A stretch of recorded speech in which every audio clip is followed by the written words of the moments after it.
Taiwan loses a foothold in Central America. A political grouping kicks it out in favor of China. Going greener, Taiwan confronts the climate crisis with a brand new environment ministry.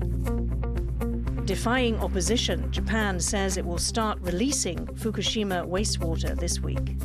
Plus, Taiwan is the only country in Asia to allow same-sex marriage, but barriers remain to marriage equality for all.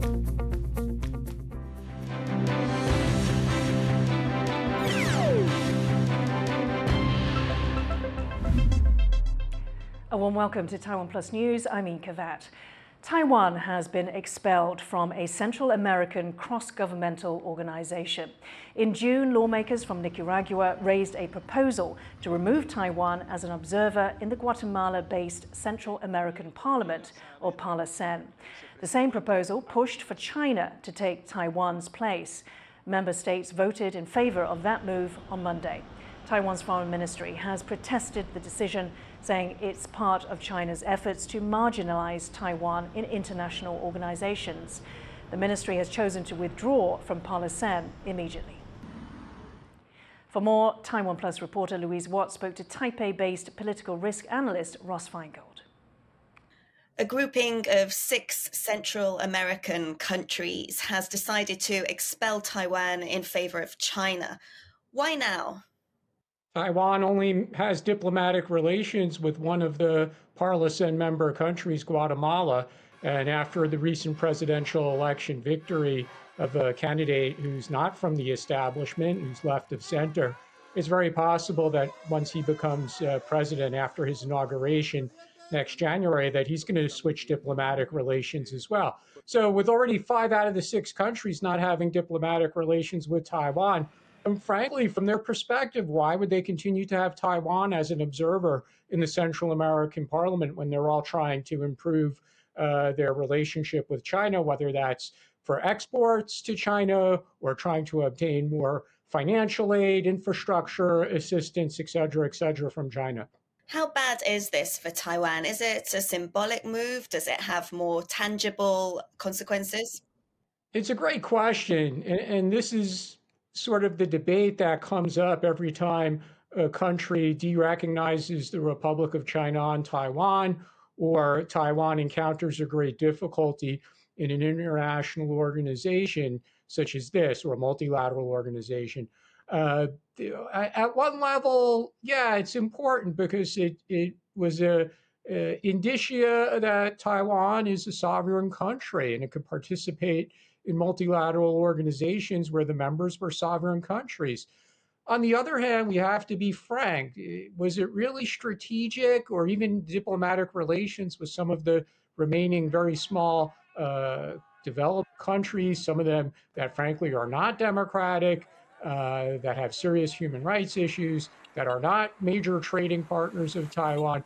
Because ultimately Taiwan's military and economic security comes from its major partners like the United States, Japan, Australia, increasingly the European Union. So being an observer at the Central American Parliament, did it make Taiwan safer? Did it improve Taiwan's standing in the world? Although some people might disagree with me, I'm going to say no. And frankly, Taiwan is going to survive just fine without this. That was Ross Feingold, a Taipei-based political risk analyst, speaking to Louise Watt. Taiwan's July export orders dropped 12% compared to a year earlier. This marks the 11th consecutive monthly year-on-year decline. However, the drop was smaller than predicted. The Economy Ministry had projected a fall of 17 to 21%.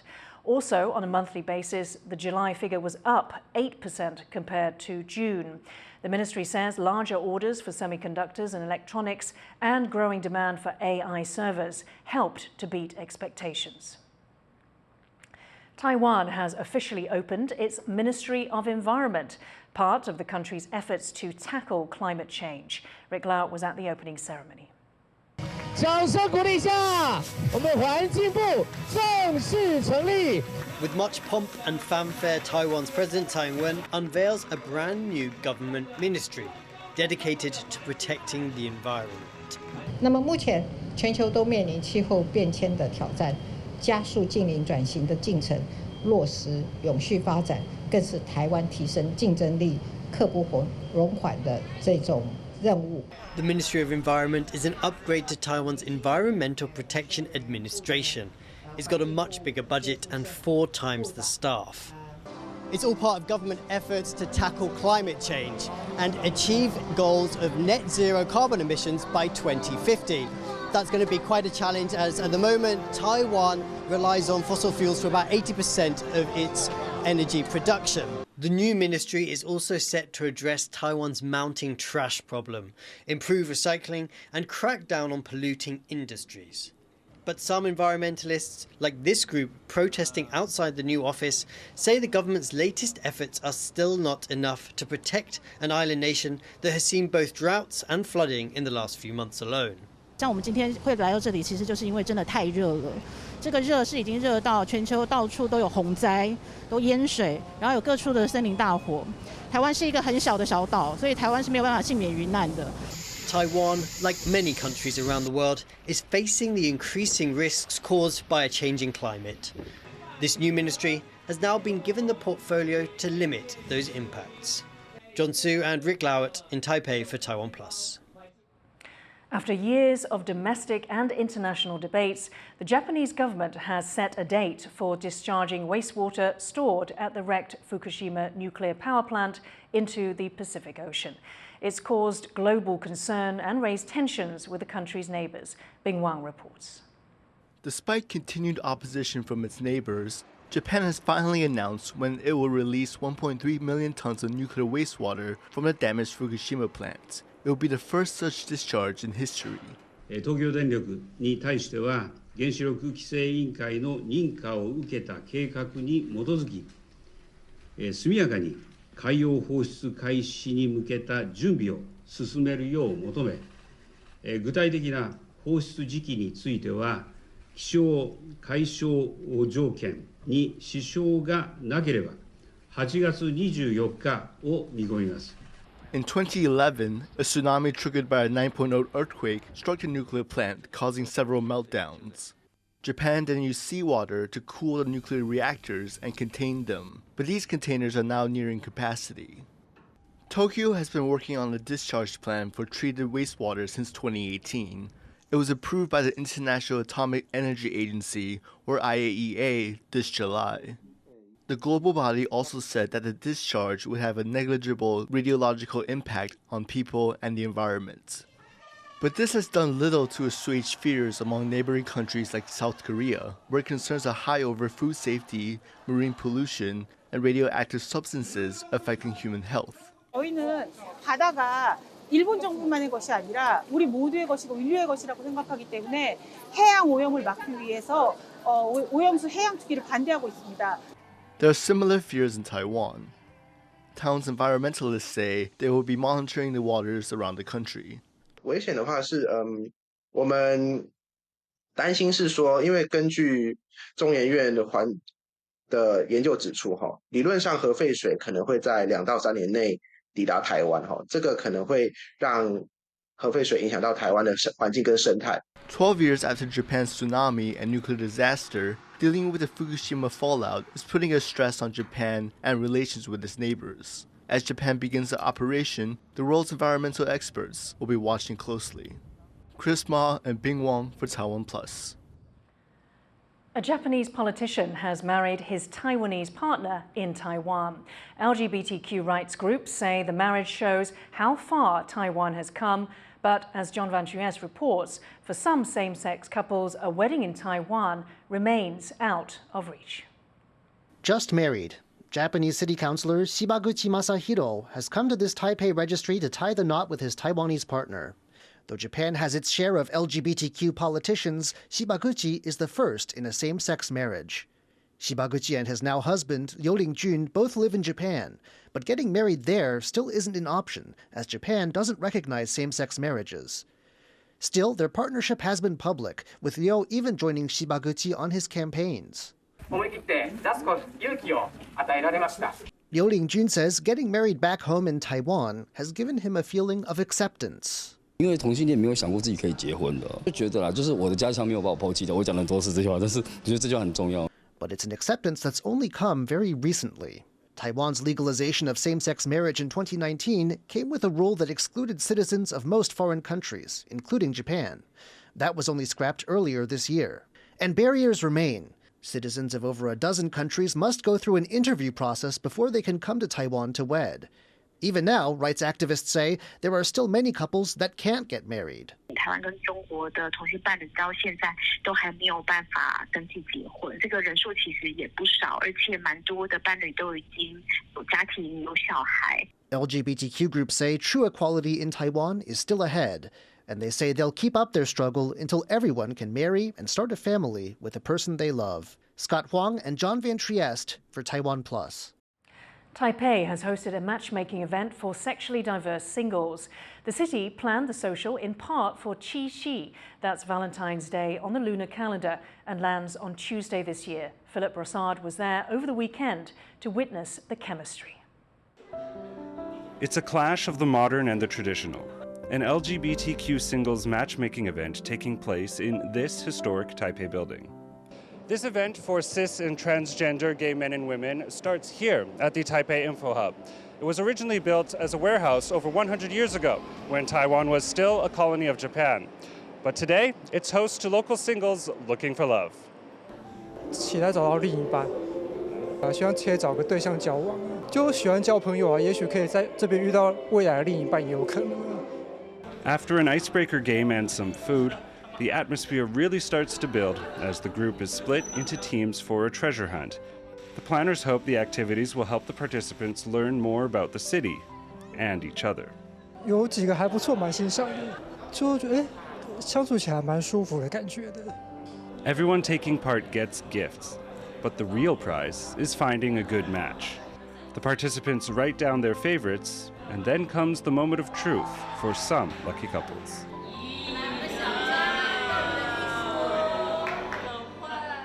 But there's no time to be nervous. Their first date starts now.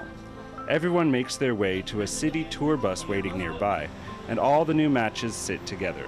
Taipei's sexually diverse matchmaking event is coming to a close, but the organizers hope that for some of the participants, the journey is only just beginning.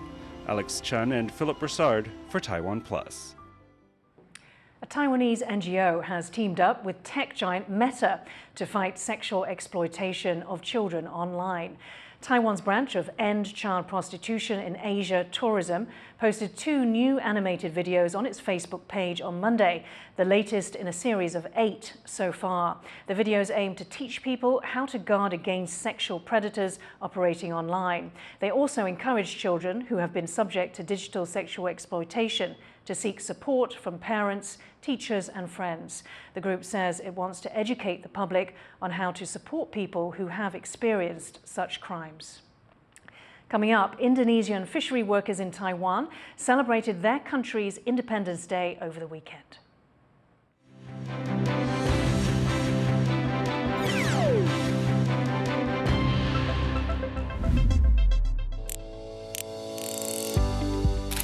我75岁，现在还在创业中。我是用生命在做事，然后要做的话，我就永不放弃。我们想要成为世界的品牌，站在世界的舞台。一定要新的才有。我们自己肯定自己的价值。透过我们的文化创意，从台湾这个点跨出去。你是 MIT 的？我是 Made in Taiwan。Taiwanese Boss, every Wednesday, 8:10 p.m. on TaiwanPlus. For more stories from the Tech Hub, Taiwan, and around the world, download the TaiwanPlus app.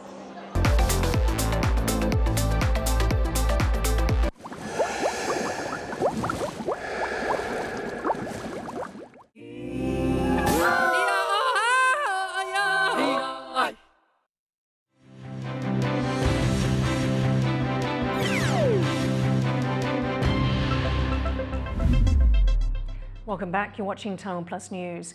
Leaders from the world's biggest emerging economies are arriving in South Africa for a summit of the BRICS nations. BRICS, named for its members Brazil, Russia, India, China and South Africa, accounts for more than 40% of the global population. It's seen by some as an alternative to international bodies dominated by the West. China's President Xi Jinping was among the first to arrive in Johannesburg late on Monday. The summit will focus on whether to admit new members and how countries can use the US dollar less in trade. But Russian President Vladimir Putin won't be attending to avoid the risk of being arrested for alleged war crimes in Ukraine. For more on what to expect from the BRICS summit, our reporter Stash Butler spoke to Editor-in-Chief of the China Global South Project, Eric Olander. How big of a deal is it that, Putin won't be there? I think Putin is a side issue in BRICS this year. I mean, again, it's the thing that everybody in the US and Europe is focusing on. But when it comes to BRICS, the key issue right now is whether Narendra Modi and Xi Jinping get along, have a handshake, and find some way of easing tensions. Because if India and China, the two largest founding members of the BRICS, hate each other as much as they do today, then BRICS is dead on arrival. So Putin is really a side story right now. It's worth pointing out that the BRICS is consensus-based, that all the 5 countries need to agree. One of the topics is whether to let in new members. Obviously, they all need to agree on the criteria for letting those members in. Are we going to see new members soon? And if we do, who's front of the line? So there's a lot of pressure on admitting and enlarging the group. But again, the pressure is coming a lot from Russia and from China. Brazil and South Africa are concerned that by bringing in new members, number one, it politicizes the organization. You bring in Venezuela, you bring in Iran, this group becomes far more anti-Western, far more politicized, and it becomes less of an economic bloc and more of an ideological bloc. It's likely that they will admit 1 or 2 members in this round. But the problem that we have here, again, you mentioned that this is a consensus-based organization. And if India and China don't agree, and they don't agree on much today, then with 5 members, it's difficult. With 7, 10, 15 members, it's going to be even more difficult. One thing they seem to mostly agree on is that they want to see an end to the system where the US dollar is the dominant global currency. But how exactly they do that is perhaps a bit less clear. I mean, how close are they to making it happen? The de-dollarization movement in the run-up to the BRICS has faded quite a bit. There is a frustration in many developing countries that they're dependent on this currency that they have no power over, no control over. That doesn't relieve the fundamental problem, though, is that a currency must have something to back it up. And too many of the BRICS countries and the prospective BRICS countries are cash poor right now, specifically dollar poor. So the complexity of building an alternate currency right now in 2023, I think, is overwhelming for most of the member states. That was Eric Olander, the Editor-in-Chief of the China Global South Project, speaking to Stash Butler. In Thailand, Phua Thai's Seta Thavisin will become the country's next prime minister. The 60-year-old real estate tycoon and political newcomer was a populist Phua Thai party's pick. He went into Tuesday's parliamentary vote backed by his party's coalition, which includes several pro-military parties. Public support for Phua Thai has wavered since the party broke away from previous ally and general election winner Move Forward, ditching its shared goal to remove military power from Thai politics. Areas of California and northern Mexico are recovering from mass floods and rain brought on by Hurricane Hillary. 1 person in Mexico has died, while no significant injuries have been reported in the US. Heavy rain and floods have blocked many roads in Southern California, with some areas experiencing power outages. It's the first tropical storm to make landfall in the area in 84 years. The storm has now moved north through the state of Nevada. In a fishing town in southern Taiwan, hundreds of Indonesian fishermen were out over the weekend to belatedly celebrate their country's Independence Day. It's a special occasion for those who are working far from home, many of whom haven't been able to return to Indonesia in years. Yu Jing Huang has this story.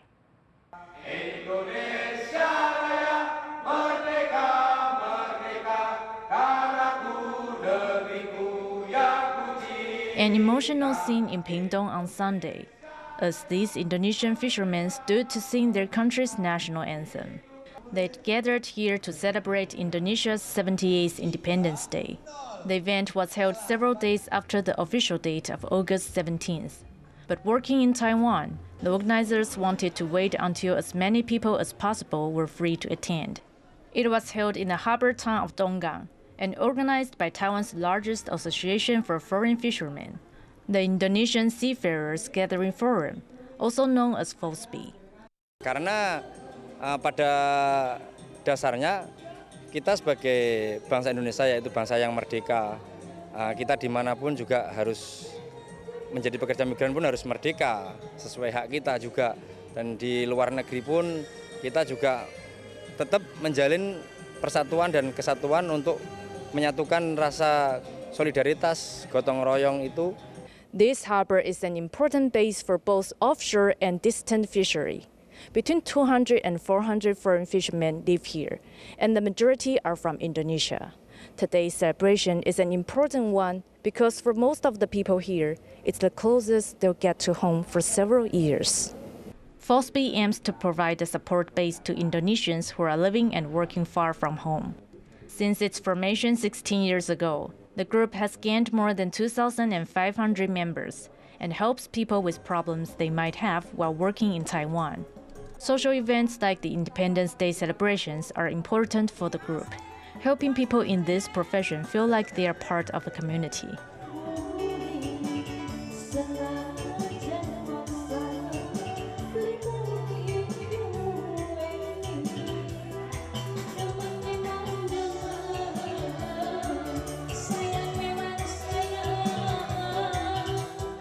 Just like back home, there were bands playing Indonesian music for people who want to dance.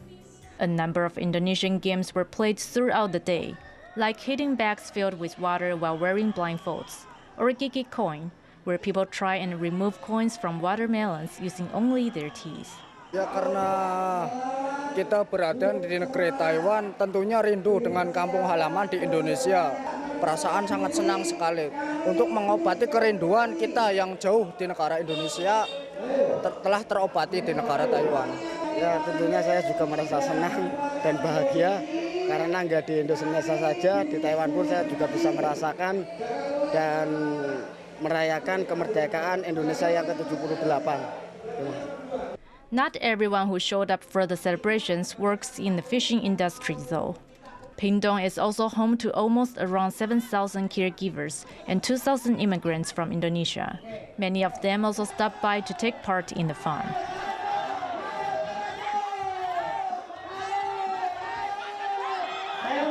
Kami merasa dihargai di Taiwan karena bisa merayakan Hari Kemerdekaan 17 Agustus. Often described by people back home as foreign exchange heroes. Many migrant workers go abroad to give themselves and their loved ones a better life. The organizers want to echo their government's theme for this year: keep moving forward for an advanced Indonesia. Although living and working hundreds of miles from home, the people here want to show their love and support for both their families and their country. Klein Wang and Yujin Huang for TaiwanPlus. Now, Taiwan crushed Japan 10-0 in the Little League World Series underway in the United States. The game only lasted 4 innings because of the mercy rule, where a game ends early if a team is winning by more than 10 runs. Taiwan now advances to the quarterfinals and will play the team representing the Caribbean region on Wednesday. Taiwan's top mixed martial arts fighters have returned home after winning 6 medals at the first AMMA World Championships in Thailand. Sandy Chi has this story. A slip, a cross, and a KO. This is Liu Tongyou, one of Taiwan's top upcoming mixed martial arts fighters. He's seen here setting up Taiwan's first knockout at the world's first Asian Mixed Martial Arts Championships in Thailand in August. A total of 7 fighters represented Taiwan at the event, bagging 6 medals, 1 gold, 1 silver and 4 bronze. 昨天也获颁就是团体最佳成绩第2名。那第1名是大陆，他们有24个选手，我们只去了7个，然后我们排名在第2，所以只是大家成绩非常的好。One of the squad, Yo Kai-wen, fought in the 90-kilogram bracket on the first day. He became the first fighter from Taiwan to take an AMMA championship gold. And he's hungry for more. 明年2月还有比赛，所以我还是要继续加强习惯这次的规则。然后我也看到很多国家其实都蛮厉害的。Taiwan's MMA team came together on short notice, but still managed to deliver an impressive performance in Thailand. Even Yo only started preparing for the event in July. With this experience under their belt, coach Jeff Huang hopes the team can compete for more golds at future championship events. Joseph Wu and Sandy Chi for TaiwanPlus. The southern city of Kaohsiung is offering a tasty incentive to get people to give blood. On August 27th, the government will give a free lobster to people who donate. 2 of them if people give enough. 200 lobsters in total are up for grabs, with other freebies on offer when those run out. Kaohsiung is running low on blood supplies, with less than a week's worth for most blood types. Taiwan often has blood shortages. Critics say donation rules are too restrictive, with limits on donors based on age, sexual orientation and frequency of donations. Thank you for watching TaiwanPlus News. Finally today, we'll leave you with images of a soapbox race during the Virada Cultural Festival in Brazil. I'm Ian Kavat. Take care. See you next time.